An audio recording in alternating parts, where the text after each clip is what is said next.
Bonjour et bienvenue dans la quotidienne de School TV, l'émission qui vous raconte l'éducation au quotidien. Au sommaire, aujourd'hui, comment aider les enfants ou les élèves dans leurs apprentissages scolaires? Une question qui n'est pas simple en général, elle est encore plus complexe quand ces enfants et ces élèves présentent un profil atypique, d'où le grand intérêt du livre de Fabienne Henry. Elle est l'invitée du Grand Oral. L'Anti-Sèche de Cécile Fournier. L'Anti-Sèche, vous le savez, c'est la façon dont l'actualité résonne dans les programmes. Actu anniversaire et programme d'histoire. Il y a tout juste 101 ans, l'égyptologue anglais Howard Carter fait une découverte majeure, celle de la tombe de Toutankhamon. L'heure de la récré, toujours avec Cécile, et ce scoop, vous, parents, enseignants, oui, vous allez conseiller à vos enfants et à vos élèves d'aller sur les réseaux sociaux pour suivre une influenceuse, évidemment, pas n'importe laquelle, elle vous dira qui. Rendez-vous enfin avec Marie-Olivier et son cours particulier. Nous partirons à la rencontre du pédagogue brésilien Paulo Freire. La quotidienne de School TV, c'est maintenant, c'est parti, Grand Oral.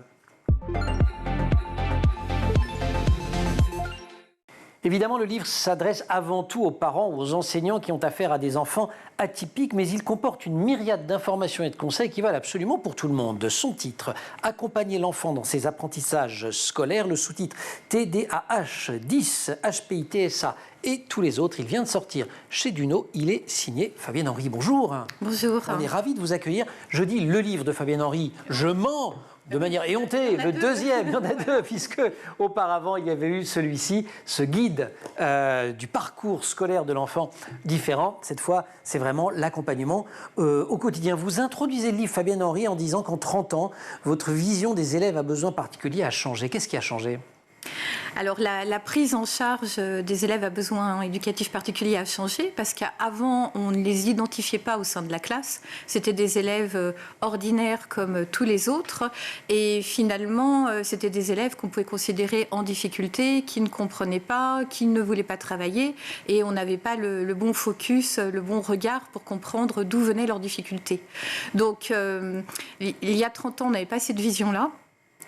Là, on parle souvent d'élèves qui sont en situation de handicap ou qui ont des besoins particuliers, notamment les élèves 10. Et on a une grande loi, la loi du 11 février 2005, qui reconnaît le handicap au niveau de l'école. Et l'école doit s'adapter et s'adapter à l'élève. Parce que le socle et la grande nouveauté de cette loi, c'était l'idée que tous les élèves en situation de handicap devaient pouvoir accéder à une scolarisation en milieu dit ordinaire, c'est-à-dire aller à l'école comme tout le monde. Donc oui, ça, pour le coup, l'école n'a pas le choix, elle est obligée de s'adapter. Oui, le regard change, c'est plus à l'élève de s'adapter à l'école, mais c'est à l'école de s'adapter à l'élève. Est-ce qu'on n'est pas non plus dans un contexte plus anxiogène aujourd'hui, autour de la réussite scolaire, autour des années de retard qu'on l'était il y a une trentaine d'années ? Côté parents, on voit apparaître, il me semble, une anxiété par rapport aux performances, par rapport aux résultats scolaires, c'est vrai. Et les parents ont besoin aussi d'être en confiance par rapport à l'école, les enseignants d'être en confiance par rapport à la relation parents. Donc effectivement, je trouve qu'à l'heure actuelle, il y a on stresse un peu plus. Oui, plus de stress, oui, tout à fait. Vous parlez des TD. On va quand même prendre 3 secondes sur les sigles. Donc TDA, c'est les troubles de l'attention. Alors TDA, troubles déficitaires de l'attention avec ou sans hyperactivité. Quand il y a hyperactivité, on rajoute le H. Voilà. 10, c'est DYS. Ce sont tous ces mots qui commencent par 10, comme dyscalculie, dyspraxie, dysorthographie, dyslexie, qui est le plus célèbre sans doute de tous. J'en oublie peut-être. Dysphasie. Je sais plus ce que vous avez dit, mais c'est la constellation des 10. Les principaux étant dyspraxie, dyslexie et dysphasie. Et ce qu'on va rencontrer le plus fréquemment à l'école, c'est la dyslexie couplée à une dysorthographie. On a les HPI, dont on parlait encore récemment dans l'émission, au potentiel intellectuel. Voilà. Alors les HPI en soi ne sont pas problématiques. C'est ça. Ils deviennent problématiques quand il y a un trouble associé. Voilà. Voilà, ou quand ils n'arrivent pas à s'adapter à l'école, le cadre ne leur correspond pas. Et auquel cas, il faut que l'école s'adapte un petit peu. Et enfin, les TSA. Alors TSA, trouble du spectre autistique. Donc on parle du spectre parce que l'échelle est très grande et avoir un profil, un enfant autiste, ça ne veut rien dire en soi. On peut être autiste très léger et avec un profil même Asperger, avec des particularités dans l'excellence, et puis au contraire être autiste très sévère où là ça devient compliqué. Tous ces troubles renvoient à des troubles neurodéveloppementaux, c'est-à-dire que le cerveau fonctionne différemment du cerveau de la majorité. Oui, tout à fait. Le cerveau va fonctionner autrement, donc ça va se voir au niveau des apprentissages. Si je prends l'exemple de la dyslexie, un dyslexique très sévère n'arrivera jamais à apprendre à lire. Donc il va falloir trouver une dyslexie très sévère. Non, c'est pas possible. Donc il va falloir trouver des moyens de compensation. Donc heureusement, on est à l'ère du numérique. Donc le numérique va permettre de compenser beaucoup de choses. Maintenant, on peut oraliser des textes, un ordinateur. On va parler de toutes les solutions que vous proposez parce qu'elles sont nombreuses. Oui. Ce qui est important aussi, c'est que même avec un diagnostic identique, les parcours scolaires peuvent être très différents. Il n'y a pas une prédictibilité folle. Non, parce que bien entendu, il ne faut pas oublier la personnalité. Chaque enfant est différent. Là, on parle d'enfants différents en nommant TDAH, 10, HPI, TSA, mais tout le monde est différent en soi. Donc, on n'a pas un profil d'élève 10 identique. Après, on a des grandes préconisations, on a des choses qui fonctionnent en général, mais après, chaque individu est particulier et il va falloir proposer des choses qui correspondent à l'enfant. Dans ces choses qui fonctionnent en général, et on va en parler juste après l'anti-sèche, il y a le fait de réussir à capter l'attention. La bonne nouvelle, c'est que ça s'apprend. On n'est pas tout seul quand on est parent ou quand on est enseignant. On va continuer à en parler avec Fabienne Henry, dont je n'ai pas dit, je le fais maintenant, qu'elle est enseignante référente pour la scolarisation des élèves en situation de handicap, qu'elle a été professeure de mathématiques, qu'elle préside l'association Suivi Enfants. On se retrouve donc juste après l'anti-sèche, Cécile Fournier. Cécile, bonjour. Bonjour. L'anti-sèche, c'est la façon dont l'actualité résonne dans les programmes. Actualité anniversaire, 101 ans. Et oui, déjà. Un 5 novembre 1922, Howard Carter fait une des plus grandes découvertes du XXe siècle. Il découvre le tombeau de Toutankhamon. Que l'égyptologue britannique a bien failli ne jamais trouver en réalité. Petit retour sur les événements. En 1922, cela fait alors 5 ans qu'Howard Carter fait des fouilles, convaincu que dans la vallée des rois en Égypte, il y a encore, que la vallée n'a toujours pas révélé tous ses secrets. Lord Carnarvon, qui finance toutes ses recherches, lui dit « on va arrêter les frais parce que ça commence à devenir beaucoup trop cher ». Et là, Howard Carter va le convaincre de lui donner une année supplémentaire, ce qu'il fera. Et il a bien raison de le faire, puisque courant octobre de cette année 1922, Howard Carter découvre enfin le tombeau. La date n'est pas neutre, octobre, or l'anniversaire, ça va être le 5 novembre. Oui, il va y avoir un petit temps. Alors, je vous refais les événements. Il va commencer à fouiller un endroit qui n'avait pas encore été fouillé, et cela parce qu'il s'agissait de l'endroit où il y avait la tombe de Ramsès VI, qui était un endroit qui était extrêmement touristique, et Howard Carter craignait d'embêter les gens, et alors finalement, il fait fi des mécontentements, il va fouiller. Et il a raison. Il découvre donc la tombe, mais il va attendre que Lord Carnarvon revienne de Grande-Bretagne pour le faire ensemble, enfin pour qu'il soit là, évidemment, puisqu'il a financé les fêtes. Il lui envoie un télégramme qui rentre dans l'histoire. Il va lui dire « Merveilleuse découverte dans la vallée, tombe superbe avec sceau intact, attend votre arrivée pour ouvrir. Félicitations. Signé HC. » Ainsi, le 4 novembre, les premières marches vont être dégagées. Au fur et à mesure, je vous fais les étapes très rapidement. Le 25 novembre est dégagée une porte donnant accès à un couloir de 7,60 mètres de long creusé dans la roche. Le 25, ça fait 21 jours alors. Oui. Ou le 5 novembre. Oui, le 5 novembre. C'est ça, voilà. Je vous ai un petit peu... On dramatise. Ça va mettre 8 mois, tout ça. D'accord. Oui. L'archéologue britannique découvre cette momie et aussi quelques trésors dans un tombeau qui mesure une centaine de mètres carrés. Oui, c'est assez grand. Il va dénombrer pas moins de 5398 pièces, dont 130 cannes, car Toutankhamon est lourdement handicapé au moment de sa mort. La valeur totale de tous ces biens est estimée évidemment à des millions d'euros. Le sarcophage, qui pèse 110 kilos, et le masque composé de 10 kilos d'or massif, ça fait rêver, vaudrait à eux seuls plus de 1,6 million d'euros quand même. Trésor considérable et pourtant trésor partiel, parce qu'il y a eu des pillages. Oui, il y a eu des pillages, parce que Toutankhamon meurt vous ne le savez pas, en 1327 avant Jésus-Christ, à l'âge de 19 ans, et la tombe va être pillée à 2 reprises, et puis elle va être oubliée, parce qu'elle va être ensevelie sous les déblais des tombes creusées ultérieurement, et on va oublier cette tombe. Toutankhamon, qui est aujourd'hui avec Ramsès, un des pharaons les plus célèbres, pourtant c'est pas, quand on interroge les égyptologues, ce qu'on pourrait appeler un grand pharaon. Non, pas du tout, c'est ça qui est étonnant. Son père, Akhenaton, l'était, un grand pharaon, mais pas lui. Lui, son règne va durer, il meurt à 19 ans, son règne va durer 10 ans, pas longtemps. Il va faire des réformes assez mitigées. Il va être extrêmement prudent et plutôt conservateur. Donc pas un grand pharaon. Et ce tombeau dont on parle aujourd'hui, pourtant, c'est un des lieux les plus visités qui soit. Oui, effectivement, mais l'engouement qu'il suscite vient d'une part de la richesse archéologique qu'on va trouver dans sa tombe, mais aussi de la fameuse malédiction. La vengeance de Toutankhamon, c'est ça? La vengeance de Toutankhamon. Pourquoi on parle de cette vengeance? Il se dit que toutes les personnes qui vont entrer dans la tombe vont mourir mystérieusement. Alors, c'est vrai que peu de temps après la découverte, Lord Carnarvon, dont on a parlé, meurt d'une septicémie due à un bouton de moustique qui va couper en rasant. Il y a un homme d'affaires qui visite la tombe, qui décède brutalement. Il y a un radiologiste qui va examiner la momie. Pareil, même sort, il va mourir. Bon, en même temps, Howard Carter, lui, qui a découvert la tombe, il est mort 17 ans après l'avoir découverte. Donc, il avait quel âge? Lui, il avait 64 ans. C'est pas vieux non plus quand même. Non, c'est vrai. Tout ça contribue à expliquer la fascination qui règne autour de ce tombeau de Toutankhamon. Oui, donc très, très visité. Et donc, il est tellement visité ce tombeau qu'il y a une réplique qui a été créée en 2014 à 1 km de là pour essayer que les flux se divisent un peu. Super. Et une petite actu culturelle, une sortie que vous nous proposez. Bah oui, c'est Strasbourg, il y a l'exposition Toutankhamon, la découverte du pharaon oublié, dont on a vu quelques images pendant cette chronique. Et ce qui est intéressant, c'est donc on peut voir en vrai la tombe. Voilà, c'est jusqu'au 10 mars prochain. Génial, direction Strasbourg pour cette reconstitution. Cécile, merci. On se retrouve pour la récré tout à l'heure. Oui. On retourne avec Fabienne Henry.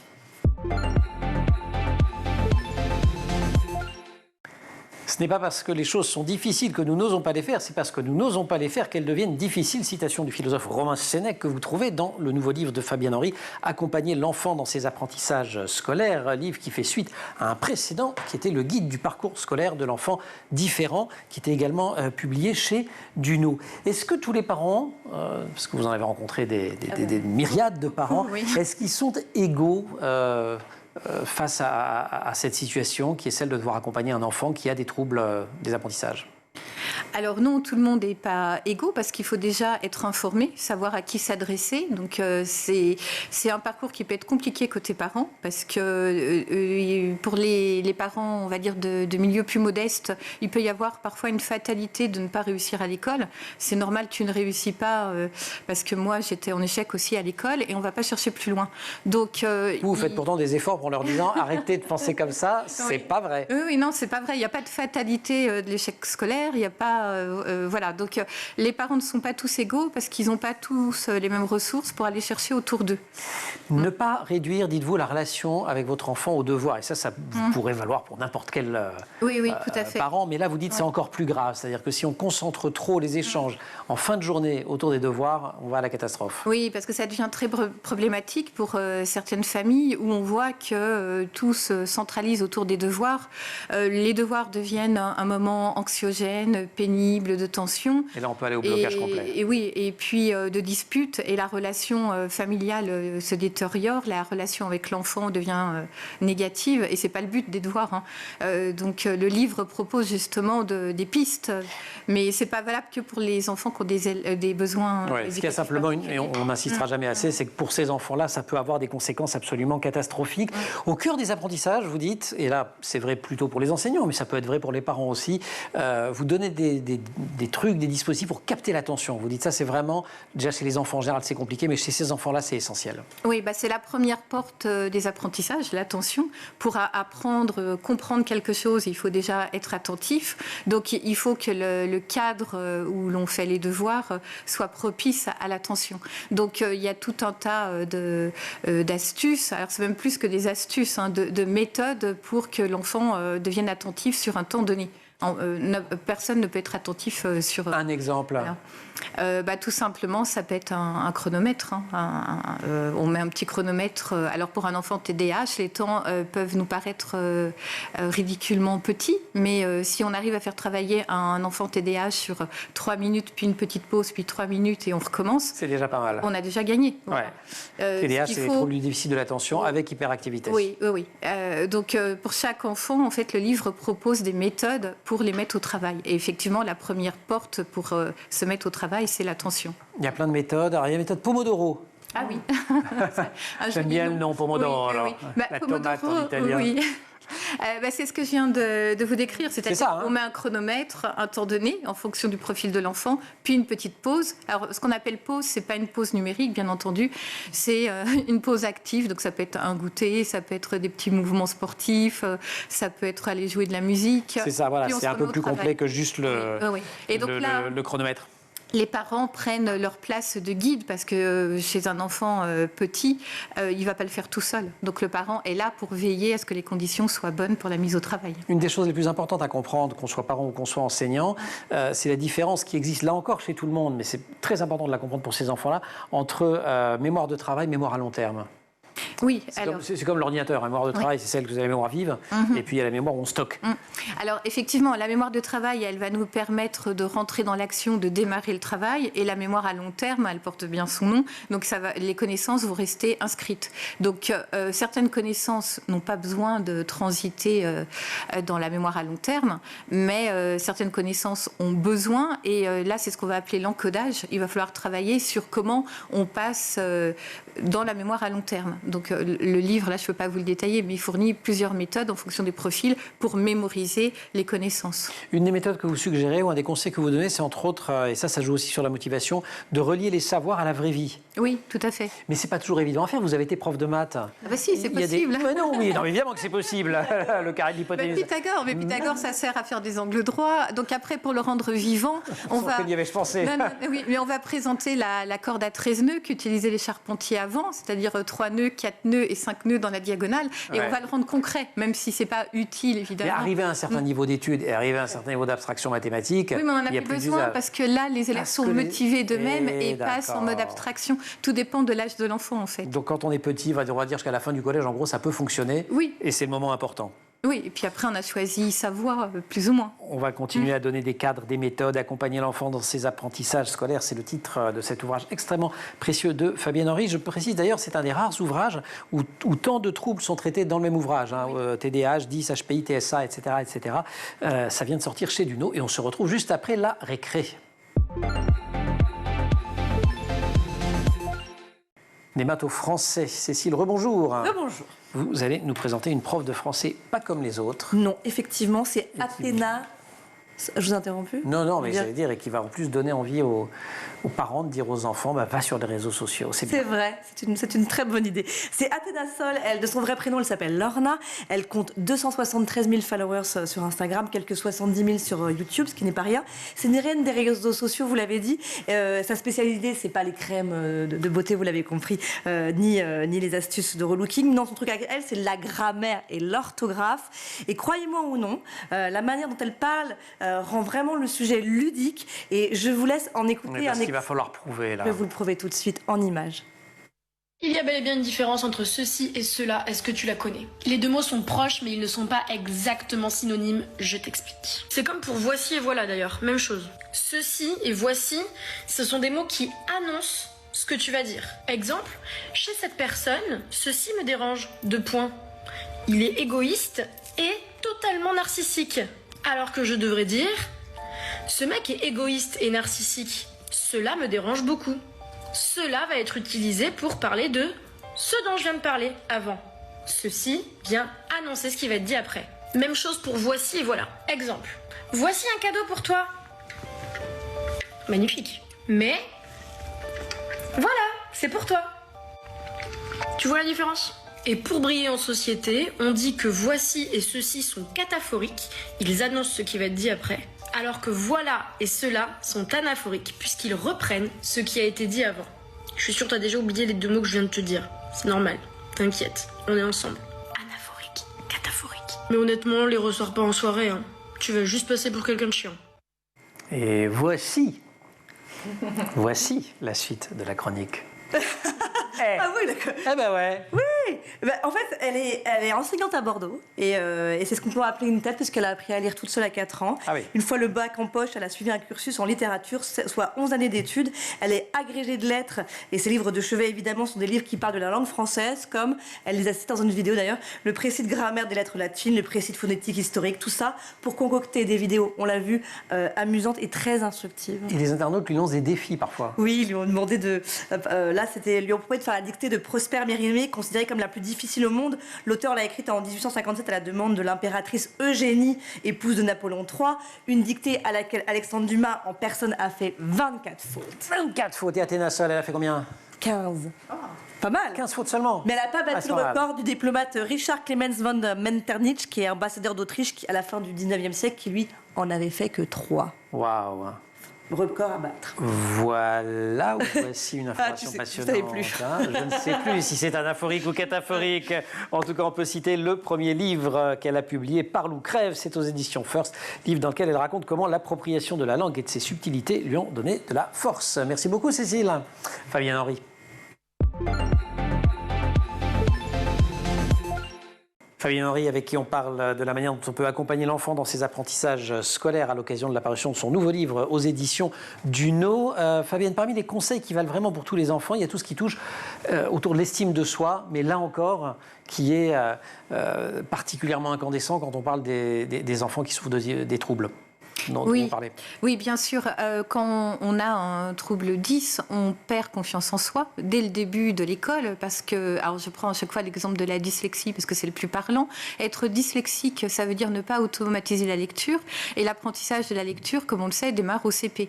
Donc dès le CP, on voit son petit voisin qui avance bien et puis l'enfant dyslexique n'y arrive pas. Donc la pensée qui lui vient tout de suite, c'est je suis nul, j'y arrive pas, j'y arriverai jamais et ça demande beaucoup de confiance pour continuer.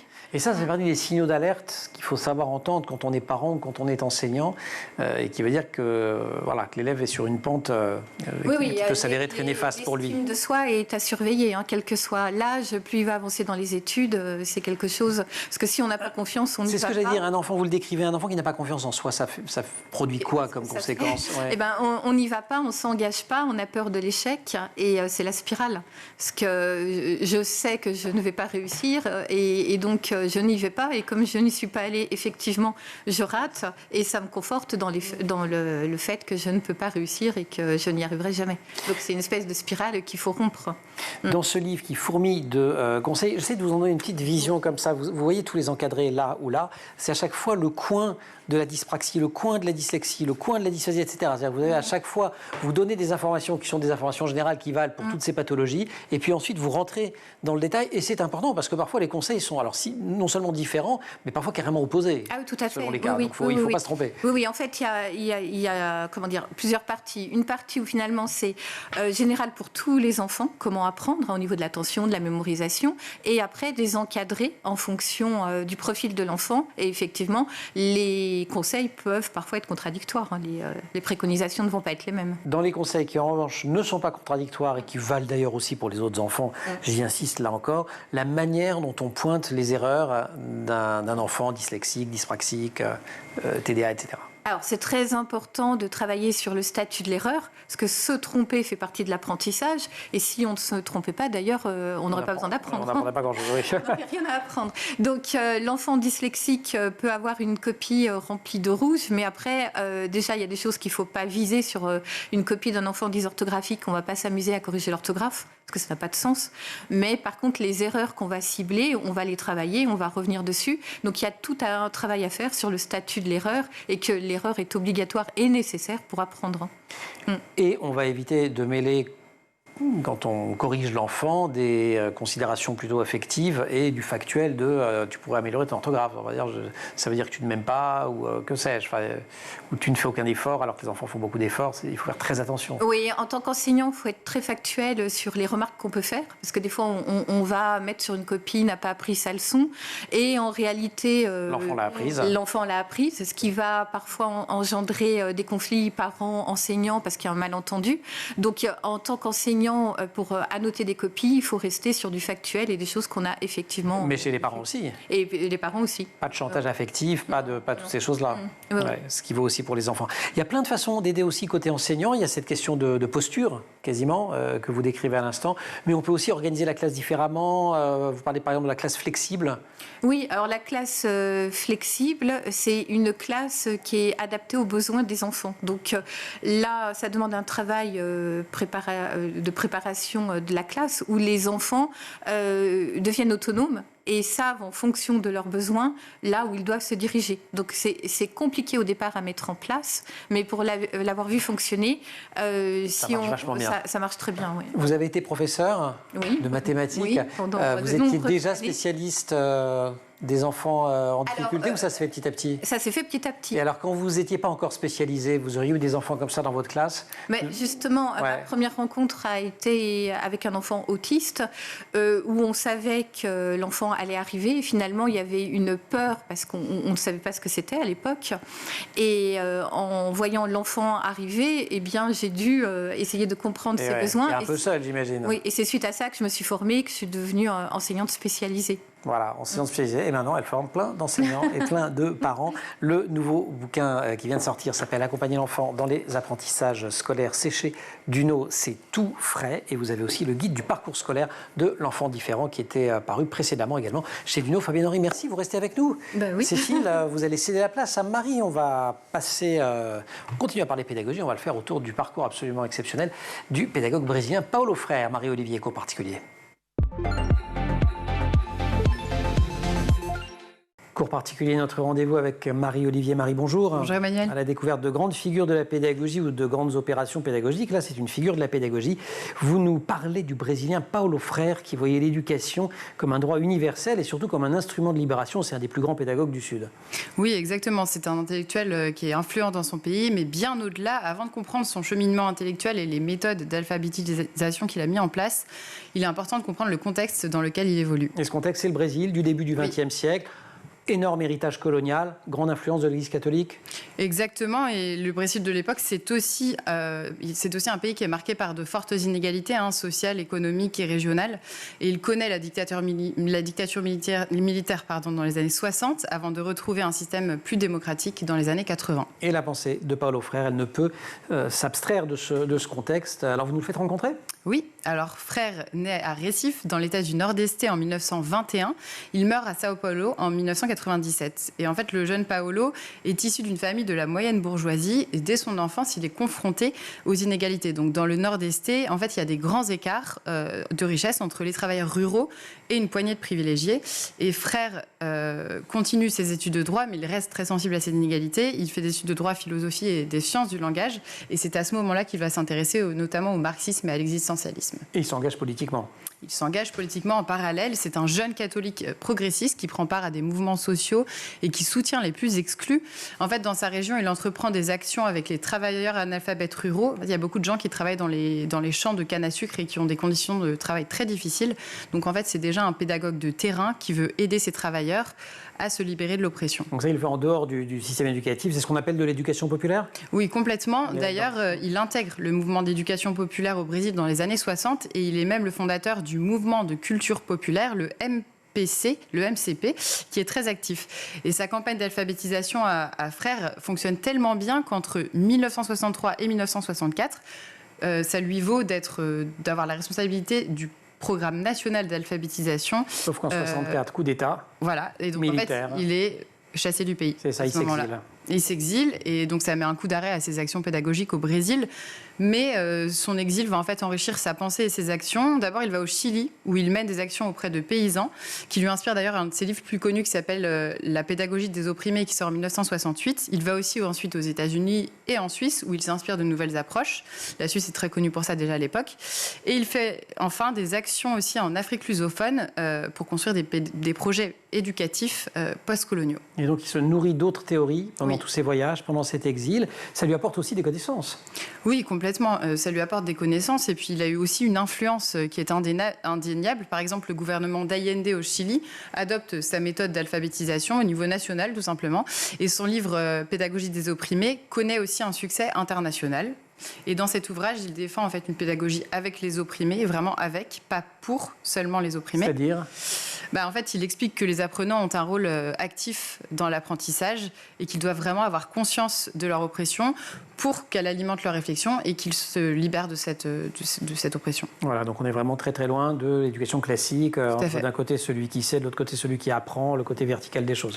C'est ça, c'est vraiment Freire à ce modèle en horreur et il dit même que c'est un système bancaire où en fait le prof régurgite des informations et les élèves les prennent. Les ingèrent, oui. Exactement. Je cite Freire. Personne n'éduque autrui, personne ne s'éduque seul, les hommes s'éduquent ensemble par l'intermédiaire du monde. Ouais. Et c'est aussi sa vision de l'école. Donc jusqu'à présent, on n'a parlé que de l'alphabétisation des adultes, mais en fait, Frère voit vraiment l'éducation comme le reflet, enfin l'école comme le reflet de la société, à société inégalitaire, école inégalitaire. Selon lui, c'est pas forcément l'école qui va changer, transformer la société, mais les deux vont ensemble. Et d'ailleurs, à son retour d'exil, donc à la fin de la dictature militaire, il devient secrétaire de l'éducation de Sao Paulo en 1980. Et il met en place à ce moment-là des projets interdisciplinaires et démocratiques. Il a une postérité assez extraordinaire, Paulo Freire, il est quand même très connu. Immense, il a inspiré des courants éducatifs dans le monde entier, beaucoup en Amérique latine, mais aussi en Europe et aux États-Unis. En Afrique aussi, oui, il a eu une influence avec un concept de décolonialité et des universitaires du monde entier utilisent encore ces méthodes d'alphabétisation aujourd'hui. Il reste surtout, Frère, un symbole d'éducation et d'émancipation des plus exclus. Obrigado pour ce portrait de Paulo Freire. Merci beaucoup. La quotidienne, c'est fini pour aujourd'hui. Merci aussi à toute l'équipe. Laure Audemont au maquillage, Marine Plantec pour la préparation de l'émission, assistée en régie par Emma Frari, Thibaut Goury-Lafont pour le son, Xavier Sanchez pour la réalisation. Vous restez sur School TV, vous nous retrouvez nous en permanence sur Internet et sur les réseaux sociaux.